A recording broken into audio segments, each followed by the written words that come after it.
bem com vocês? O meu nome é Jéssica e hoje a gente começa a matéria de Direito Constitucional no nosso curso de Gestão em Segurança Pública e Privada. Nós estaremos aí destrinchando o Direito Constitucional, que é uma das matérias mais lindas aí que você vai ter no seu curso, tá? E até o final de cada unidade, até o final de todas essas unidades, te garanto que você vai estar apaixonado por essa matéria e, claro, né, apto, concorrente forte aí para concorrer a um cargo público.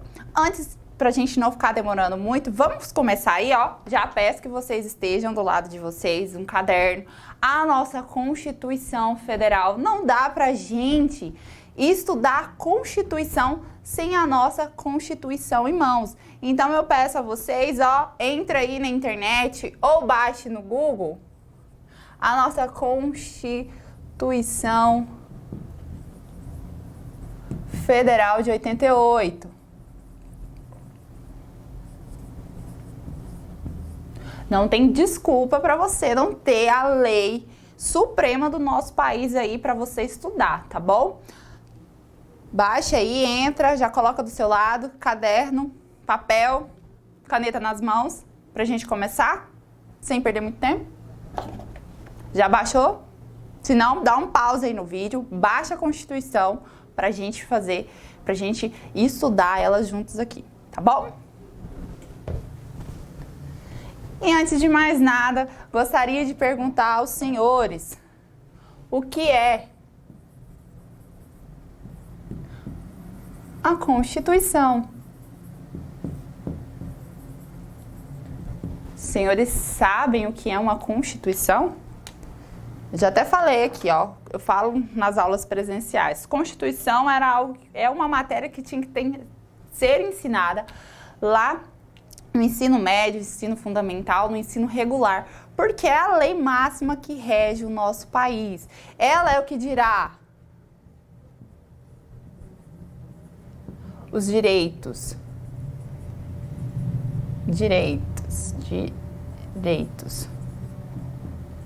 fundamentais e as garantias.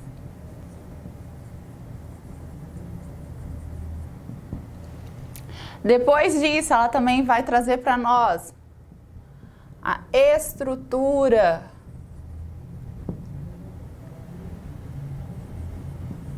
do Estado, sua organização, sua forma de governo, sua forma de Estado, tudo isso aí estará em quem? Numa Constituição, tá bem? Então, agora você já sabe o que é uma Constituição. Ela é que dita os direitos e garantias fundamentais, bem como a estrutura e organização do Estado. Depois eu já pergunto para os senhores, vamos apagar aqui rapidinho, o que é um Estado?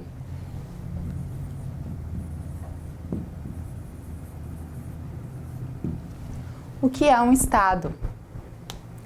Um Estado é um povo situado em um território, sujeito a um governo soberano, organizado sobre uma ordem jurídica imposta por ele. De novo, para você anotar aí no seu caderno, é um povo situado em um território, sujeito a um governo soberano, organizado sob uma ordem jurídica imposta por ele. Tá? E aí, desse conceito que eu disse para você, nós conseguimos tirar 3 elementos do Estado essenciais que despencam em provas de concurso e você precisa saber. O primeiro está relacionado ao povo. O que é o povo? O povo são os nacionais. Os nacionais, você vai encontrar lá no artigo 12 da nossa Constituição Federal. Pode ficar calminha aí que nas próximas unidades a gente vai tratar sobre os nacionais. Lá nós temos brasileiros natos e brasileiros naturalizados, tá?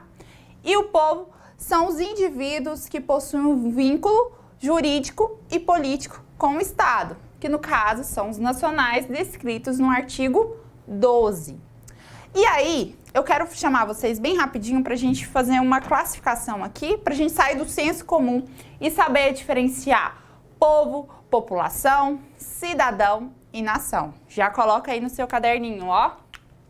São bem diferentes. Eu tenho a população. A população, é uma questão numérica. Eu tenho os nacionais, mais os estrangeiros e os apátridas. Professora, mas quem são esses apátridas? Apátridas são aqueles que não possuem nenhum vínculo jurídico, político com nenhum Estado, tá? Isso aí, ele fere tanto o princípio da dignidade da pessoa humana que o Estado tem que evitar esse tipo de situação. População, então, são os nacionais, mais os estrangeiros, mais os apátridas que estão naquele território ali que a gente conta. É mais uma questão numérica. Depois eu tenho o cidadão. O cidadão é aquele que possui os direitos políticos, ou seja, ele pode votar e ser votado, ele tem essa participação, tá? Ele tem a capacidade ativa e a capacidade passiva eleitoral. E depois, por último, eu tenho quem? A nação. A nação são aquele grupo de indivíduos, tá? São indivíduos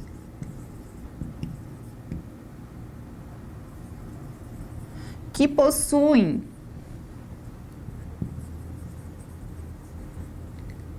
laços. Aí, esses laços são econômicos, culturais, de costumes e por aí vai, tá bom? E agora a gente já saiu do senso comum, sabe diferenciar aí o quem é povo, quem é população, quem é cidadão, quem é nação. Depois, o outro elemento que a gente conseguiu tirar lá daquele conceito é qual? Território.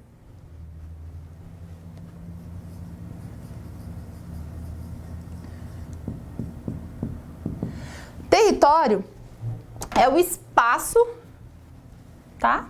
Opa, vamos colocar mais padronizado. É o espaço que delimita, tá quase subindo ali, delimita a atuação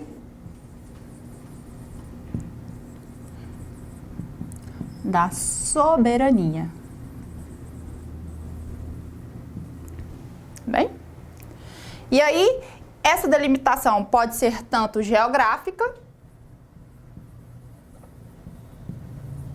quanto de lei, que nós chamamos de extraterritorialidade.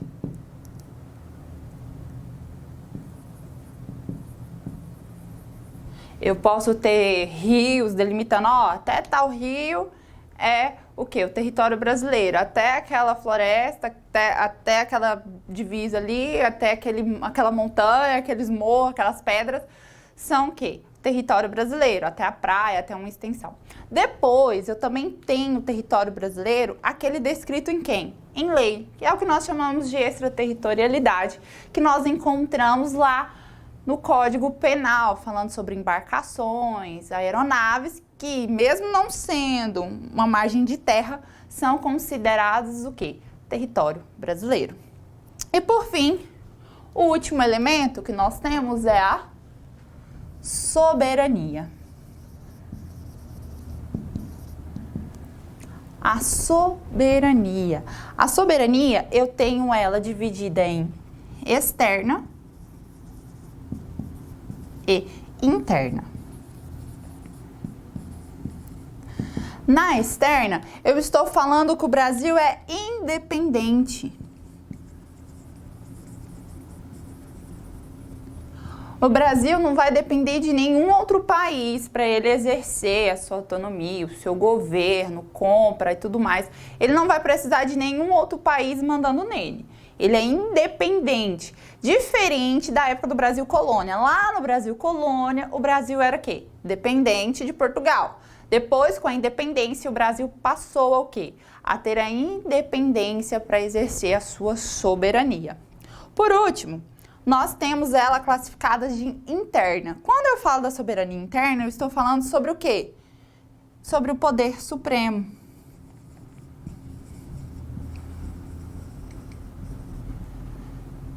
Está relacionada às questões internas do país. Ou seja, o Estado vai ser o último a dar a palavra, tá?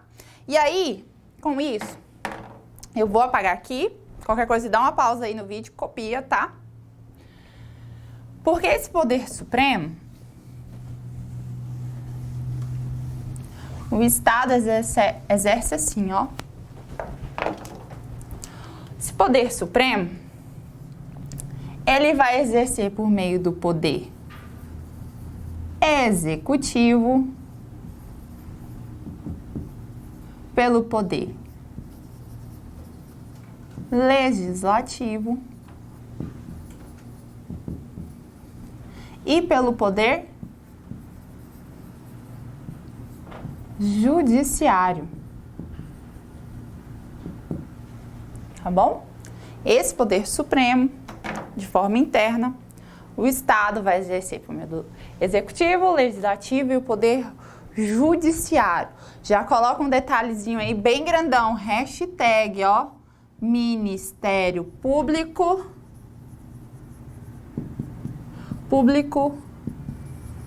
não, tá?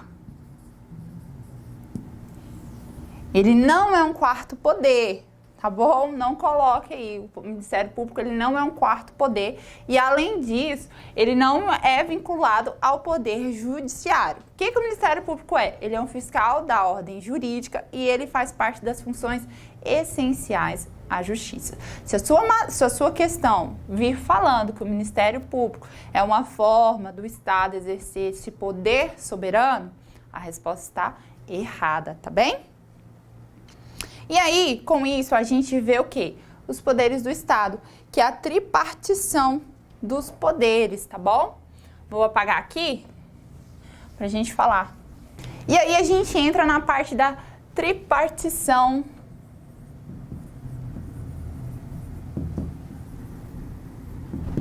dos poderes. O criador foi Montesquieu, lá, e ela foi empregada na Revolução Francesa do século XVIII.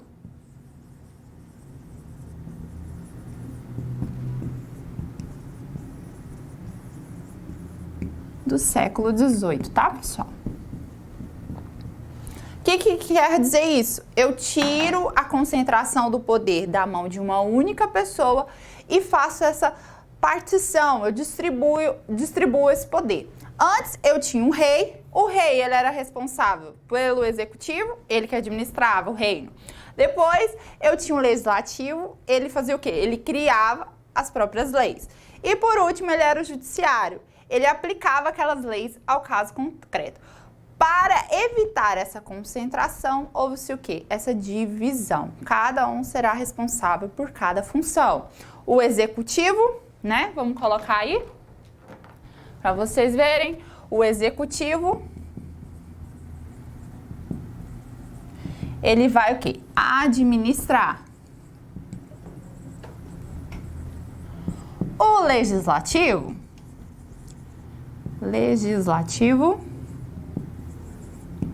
ele vai criar leis e fiscalizar o executivo. A gente sempre esquece desse aqui, ó. Mas é uma das funções típicas do legislativo. Além de criar leis, fiscalizar o executivo. E por último, judiciário. Poder judiciário, ele aplica a lei ao caso concreto. Tá bem? E aí, a gente tem a tripartição dos poderes. Além disso, dentro dessa tripartição, nós temos o que nós chamamos de sistema de freios e contrapesos. Ou seja, um poder vai fiscalizar o outro para que não haja o quê? Arbitrariedades perpetradas por outro poder. É o que nós chamamos de controle do poder pelo próprio poder, tá bom? E aí que a gente terminou essa parte bem geralzona, a doutrina traz pra gente várias concepções de constituição que vocês precisam saber. E eu já peço aí, ó, vamos anotar? As principais que caem em concurso público.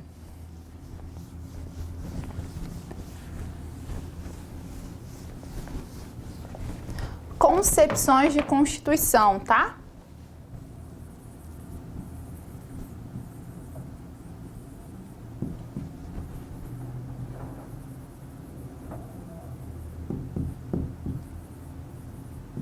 Como eu disse, existem várias concepções para o termo Constituição. E aqui a gente vai estudar os principais que caem em concurso público. O primeiro é a concepção sociológica.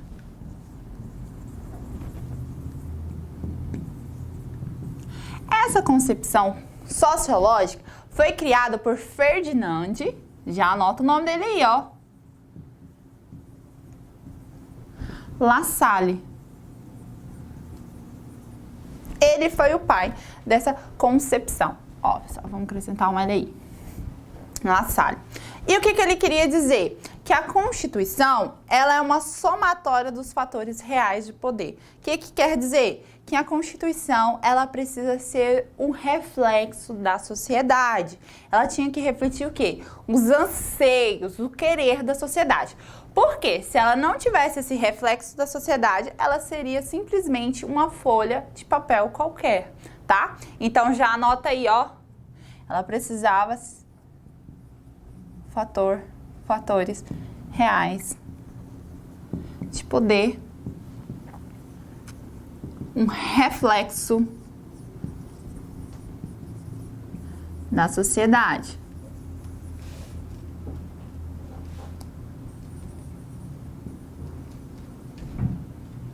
Bom, caso não houvesse esse reflexo, esses anseios, seria apenas uma simples folha de papel. Depois, eu tenho na concepção política. Essa foi proposta por Carl Schmitt, criador aí dessa concepção. Nesse, eu tenho o quê? Uma decisão política do titular do poder constituinte. Nessa concepção política, ela é uma decisão política. Eu não quero saber quais são os anseios do povo, os anseios da sociedade. Isso não me importa. Eu quero saber o quê? O que o poder, aquele que está lá no poder, quer. Se a sociedade está precisando de saúde, educação e tudo mais, mas eu não estou interessado nisso. Eu quero saber o quê? O que eu preciso, o que eu quero para colocar ali em disposição naquela Constituição. Por isso que a gente fala que ela é uma decisão política.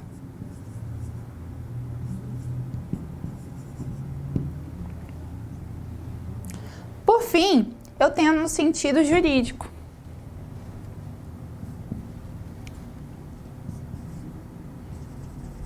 Essa aqui, quem propôs foi Hans Kelsen. A Constituição sai do mundo do dever ser e passa a ser fruto da vontade racional do homem. E essa aqui eu tenho duas subdivisões. Eu tenho a lógico, vamos puxar aqui, ó. A lógico jurídica, que vai dizer o quê? Que a norma fundamental hipotética. que a Constituição é a norma fundamental hipotética. Anota aí, ó, norma fundamental hipotética. Depois, eu vou ter quem? A jurídico positiva.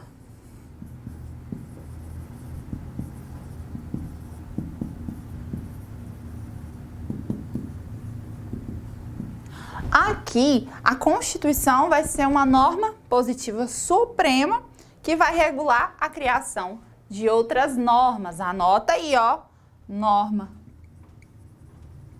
suprema que vai regular a criação de outra norma. E aí que nasce o que nós chamamos de pirâmide de Hans-Kelsen. Vamos dar uma olhadinha aqui, ó. A pirâmide mais ou menos seria assim, ó. No topo dessa pirâmide, eu tenho a Constituição Federal. Abaixo dela, as normas infraconstitucionais. Que seriam quem? Código Civil, Processo Civil, Código Penal, Processo Penal. E abaixo delas, nós temos os decretos e regulamentos. Quando eu falo que a Constituição é a norma suprema que regulamenta as outras normas, eu vou precisar o quê? Todas essas normas serão reflexos da nossa Constituição. Eu não vou ter nada que vá contra a nossa Constituição. Porque se eu tiver alguma norma que vá contra algum dispositivo da nossa Constituição, essa norma será inconstitucional, tá bem? Tranquilos aí em relação? Vamos aí rapidinho só pra gente recapitular. Concepções da Constituição. Eu tenho a concepção sociológica de Ferdinand de La Salle. Ela é o quê? Os fatores reais de poder. Precisa ser um reflexo da sociedade, porque senão ela vai ser uma simples folha de papel. Depois eu tenho a concepção política de Carl Smith. Ela é o quê? Uma decisão política que é daquele titular do poder, tá? E a jurídica de Hans Kelsen, que divide em a lógica jurídica, que é a norma jurídica fundamental hipotética, a jurídica positiva, que é a norma suprema que regulamenta a criação de outras normas, tá bom? Vamos dar uma olhadinha, tá? E agora eu quero fazer com vocês alguns exercícios para vocês verem como é que essa matéria que eu dei para vocês, senhores, cai na prova de vocês, tá? Olha aí, ó. Leia o seguinte, leia os enunciados a seguir acerca da concepção sobre o termo Constituição. Vamos lá? Vamos com calma para a gente ver tudo direitinho. Ferdinand de La Salle, olha, tá falando sobre as concepções da Constituição. Vou apagar aqui, porque senão vocês vão querer copiar. Vamos fazer sem colar do quadro. Rapidinho. Vamos lá. Concepções da Constituição. Acabamos de estudar. Para Ferdinand de La Salle, ó, o que atende o sentido sociológico, a Constituição de um país é, em essência, a soma dos fatores reais de poder que regem esse país, sendo essa Constituição real e efetiva, não passando da Constituição escrita de uma simples folha de papel. E aí, verdadeiro, certo? Já marca aí o Vzinho, acabei de explicar para os senhores. Carl Smith empresta também o sentido sociológico. Opa, quem criou do sentido sociológico? Ferdinand de La Salle. Então, essa questão aí já está errada. Por mais que ela venha falando aí, considerando como decisão política fundamental. Quando eu falo de decisão política fundamental, eu estou falando da concepção política, tá? Então, o erro nessa questão tá quando ela fala sobre o sentido sociológico. Então, essa aí já é falsa. Uma corrente liderada por Hans Kelsen vê a Constituição apenas no sentido jurídico, sendo a Constituição considerada uma norma pura, puro dever ser, sem qualquer pretensão à fundamentação sociológica. Verdadeira. Então, as respostas corretas seria a letra, o número 1, e o 3, que seria a letra D. Já marca aí, 2. No que se refere à Constituição Federal e o Poder Constituinte originário, julgue o item subsequente. No sentido sociológico, a Constituição Federal reflete a somatória dos fatores reais do poder em uma sociedade verdadeiro, tá? Já marca aí como certo. E para a gente finalizar, o Estado, consoante o direito administrativo, possui 3 elementos originários e indissociáveis. Quais são aí que a gente viu lá no comecinho da nossa aula? Povo, território e governo soberano. A nossa letra A. E com isso, pessoal, nós finalizamos aí essa unidade aí de aprendizado. Até mais!